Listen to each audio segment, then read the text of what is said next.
Explore India with विकास में आपका स्वागत है। आज हम गोवा ट्रिप के बारे में बात करते हैं।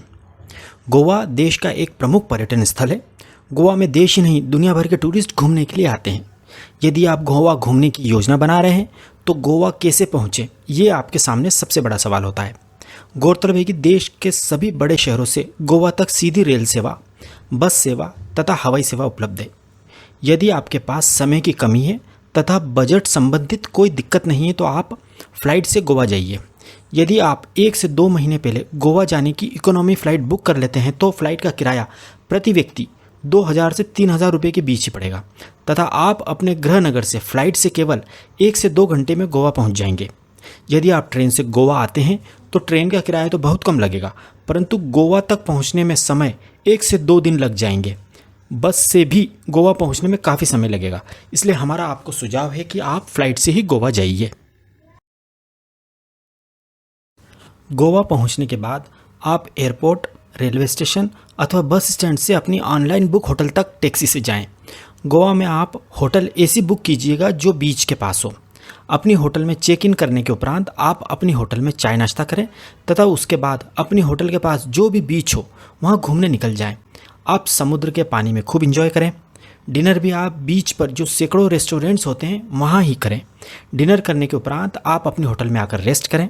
इस प्रकार खूबसूरत गोवा में आपका पहला दिन समाप्त होता है।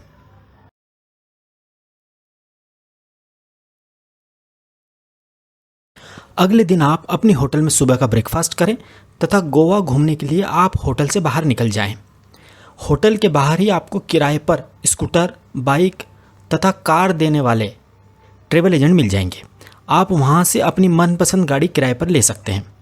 स्कूटर का एक दिन का किराया केवल 250 रुपये होता है, बाइक का किराया 350 रुपये तथा कार का किराया 800 से 1000 रुपये के लगभग होता है। ये वाहन किराए पर लेने के लिए आपको अपने आधार कार्ड या ड्राइविंग लाइसेंस की फ़ोटोकॉपी ट्रैवल एजेंट को देनी होती है। एक बात और ध्यान रखें कि आप जो भी गाड़ी किराए पर लेते हैं उसका फ़ोटो अपने मोबाइल में खींच लें तथा उस वाहन का आरटीओ रजिस्ट्रेशन नंबर भी नोट कर लें।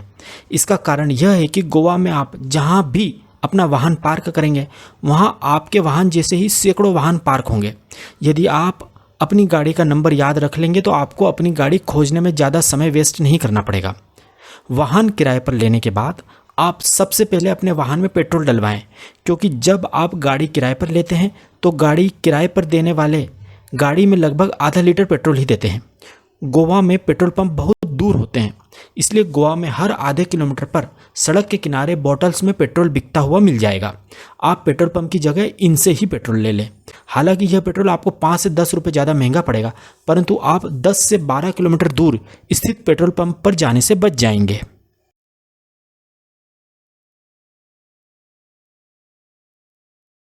गाड़ी किराए पर लेने के बाद आप गोवा का सबसे प्रसिद्ध कलिंगट अथवा बागा बीच देखने जाएं। इस बीच पर आप dolphin ride, parasailing, banana boat ride, water scooter आदि वाटर एक्टिविटीज़ को अपने परिवार के साथ एंजॉय कीजिए। यह सारी वाटर एक्टिविटीज़ आप यदि एक साथ बुक करते हैं तो आप बहुत कम पैसे में यह सारी एक्टिविटीज़ एंजॉय कर पाएंगे। इन सारी वाटर एक्टिविटीज़ में आपको 3 से 4 घंटे का समय लगेगा। यह एक्टिविटी करने के बाद आप बीच पर ही किसी रेस्टोरेंट में लंच कर लें।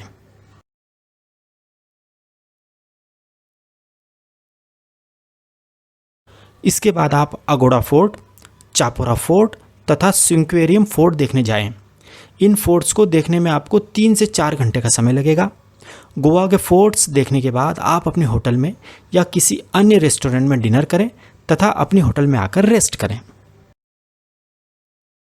तीसरे दिन आप सुबह का ब्रेकफास्ट अपने होटल में जल्दी से कर लें तथा सीधे कलिंगट बीच पर स्थित कलिंगट रेसिडेंसी होटल पर 8 बजे तक पहुंच जाएं।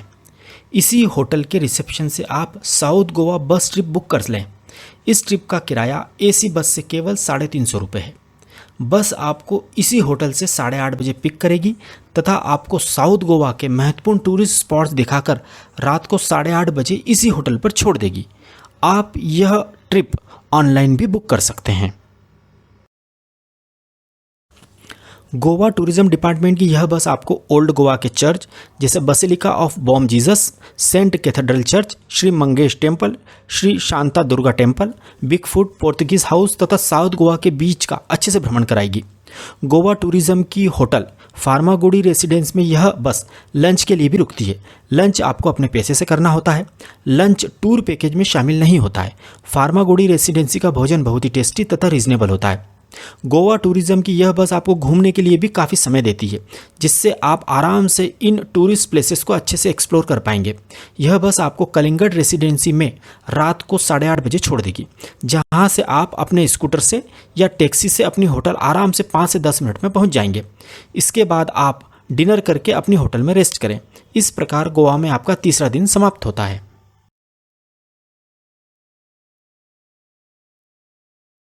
चौथे दिन आप सुबह का ब्रेकफास्ट करें तथा दूध सागर वाटरफॉल देखने के लिए अपनी स्कूटर से या अपनी कार से निकल जाएं। यह वही झरना है जिसे चेन्नई एक्सप्रेस मूवी में दिखाया गया था। यह वाटरफॉल सड़क मार्ग से पणजी से 60 किलोमीटर दूर स्थित है। दूध सागर वाटरफॉल से लगभग 15 किलोमीटर पहले ही आपको अपनी गाड़ी पार्क करनी होती है तथा आगे की यात्रा वहां पर वन विभाग द्वारा स्वीकृत एवं अधिकृत जीप से ही करनी होगी। इस जीप का किराया 400 रुपये प्रति व्यक्ति होता है तथा फॉरेस्ट एंट्री फीस तथा लाइफ जैकेट फीस 50-50 रुपये अलग से देनी होती है। इस प्रकार 500 रुपये प्रति व्यक्ति खर्च इस वाटरफॉल को देखने में आता है। इस वाटरफॉल को देखने के लिए आपको जीप जिस जगह छोड़ देगी वहाँ से आपको पैदल भी बहुत चलना पड़ेगा। यदि आपके साथ छोटे बच्चे तथा बुजुर्ग लोग हैं तो आप इस वाटरफॉल को देखने मत जाइएगा, क्योंकि इस वाटरफॉल तक पहुंचने का रास्ता फिसलन भरा तथा ऊबड़ खाबड़ है। जिस जीप से आप दूध सागर वाटरफॉल देखने जाते हैं उसका ड्राइवर आपको केवल 1.5 घंटे का ही समय इस झरने को देखने के लिए देता है तथा केवल 1.5 घंटे में ही आपको वापस अपनी जीप तक लौटकर आना पड़ता है तथा वह जीप वापस आपको आपकी गाड़ी जहां पार्क है वहां छोड़ देती है। इसलिए आप इस झरने को ठीक तरह से एक्सप्लोर नहीं कर पाते हैं। इस वाटरफॉल के पास खाने पीने की भी कोई अच्छी रेस्टोरेंट नहीं है, इसलिए आप अपने साथ कुछ खाने पीने का सामान जरूर ले जाइएगा। यह वाटरफॉल पूरे साल भर बहता रहता है, परंतु वर्षा ऋतु में इस झरने तक जाना बहुत खतरनाक माना जाता है। यदि आप वर्षा ऋतु में गोवा जा रहे हैं तो भूलकर भी इस झरने को देखने मत जाइएगा। गौरतलब है कि पहले ट्रेन द्वारा भी इस झरने को देखा जा सकता था, परंतु कोंकण रेलवे ने झरने वाले स्थान पर ट्रेन को रोकने की मनाही कर दी है, तो आप इस वाटरफॉल को अब ट्रेन द्वारा नहीं देख सकते हैं। हमारी आपको सलाह है कि यदि आपके पास पूरा एक दिन हो तथा आप पूरी तरह फिट हों तो ही इस झरने को देखने जाइएगा। इस वाटरफॉल को देखने के बाद आप वापस अपनी होटल में आकर डिनर करें तथा रेस्ट करें।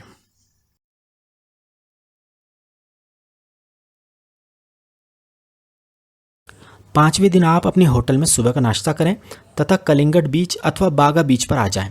यहाँ से आप dolphin boat ride trip book करें। डॉल्फिन बोट राइड ट्रिप का प्रति व्यक्ति किराया 300 रुपये होता है। आप बार्गेन करके किराया कम भी करा सकते हैं। डॉल्फिन बोट राइड सामान्यतः सुबह के समय ही चलती हैं। डॉल्फिन बोट राइड ट्रिप में आपको समुद्र में काफ़ी दूर तक ले जाकर डॉल्फिन दिखाई जाती हैं। डॉल्फिन बोट राइड ट्रिप में आप सैकड़ों डॉल्फिन को बहुत पास से अठखेलियाँ करते हुए देख सकते हैं। इस डॉल्फिन बोट राइड ट्रिप में आपको लगभग 2 घंटे का समय लगेगा। डॉल्फिन बोट राइड करने के बाद आप बीच पर फ़ोटो क्लिक करा सकते हैं। बीच पर बहुत सारे प्रोफेशनल फ़ोटोग्राफर्स होते हैं जो कि आपके बहुत सुंदर फ़ोटो क्लिक करेंगे। इसके बाद आप वहीं किसी अच्छे से रेस्टोरेंट पर लंच करें तथा उसके बाद आप अपने परिवार के साथ बीच शेक्स पर आराम करें। गौरतलब है कि बीच शेक्स एक प्रकार की आराम करने की कुर्सियां होती हैं जो कि बीच की रेत पर लगी होती हैं तथा इनके ऊपर बड़े बड़े रंगीन छाते लगे होते हैं। इन बीच शेक्स कुर्सियों का किराया 100 रुपये प्रति घंटे होता है।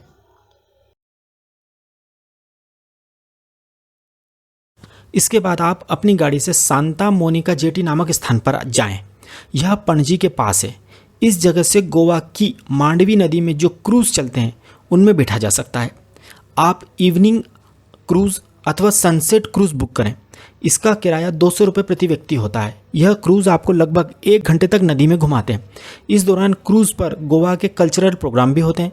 यदि आपका मन गोवा के कैसीनो को देखने का हो तो आप इसी जगह से गोवा के कैसीनो में भी जा सकते हैं। कैसीनो की एंट्री फीस 3,000 रुपये से 6,000 रुपये के बीच होती है। इसमें रात का डिनर भी शामिल होता है तथा कैसीनो में खेलने के लिए कुछ चिप्स भी फ्री में मिलती हैं।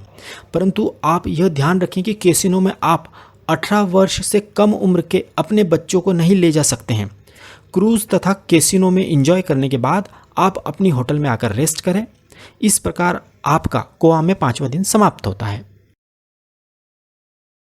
छठे दिन आप सुबह अपनी होटल में ब्रेकफास्ट करें तथा अपनी किराए से ली गई गाड़ी वापस कर दें।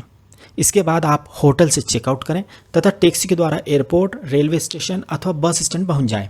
इसके बाद आप अपने गृह नगर की ओर प्रस्थान करें। इस प्रकार आपकी खूबसूरत गोवा ट्रिप खूबसूरत यादों के साथ समाप्त होती है। अब हम इस 6 दिन की गोवा ट्रिप के अधिकतम खर्च की बात करते हैं। 4 लोगों का आने जाने का फ्लाइट का कुल किराया 16,000 रुपये। 4 लोगों का 6 दिन का टैक्सी या स्कूटर का कुल किराया 6,000 रुपये। 4 लोगों का 6 दिन का होटल का किराया 6,000 रुपये। 4 लोगों का 6 दिन का भोजन का खर्च 10,000 रुपये। 4 लोगों का 6 दिन का एक्टिविटी का कुल खर्च 8,000 रुपये। 4 लोगों का गोवा में 6 दिन का अधिकतम कुल खर्च 46,000 रुपये। इसे हम 4 से डिवाइड करते हैं तो प्रति व्यक्ति अधिकतम कुल खर्च 11,500 रुपये आएगा। इस प्रकार आप केवल 11,500 रुपये में शानदार तरीके से फ़्लाइट को शामिल करते हुए गोवा घूम सकते हैं। यदि आप फ्लाइट की जगह ट्रेन या बस से गोवा आते हैं तो यात्रा खर्च 16,000 रुपये से घटकर केवल 6,000 रुपये ही आएगा तथा 4 लोगों की इस गोवा यात्रा का कुल खर्च 36,000 रुपये ही आएगा। इस प्रकार प्रति व्यक्ति खर्च भी 11,500 रुपये से घटकर केवल 9,000 रुपये ही आएगा। तो अब इंतज़ार मत कीजिए, जल्दी ही गोवा घूमने का प्लान बनाइए। यदि आपको हमारी जानकारी सही तथा उपयोगी लगी हो तो प्लीज़ हमारे चैनल एक्सप्लोर इंडिया विद विकास को सब्सक्राइब जरूर कीजिएगा। Thank you.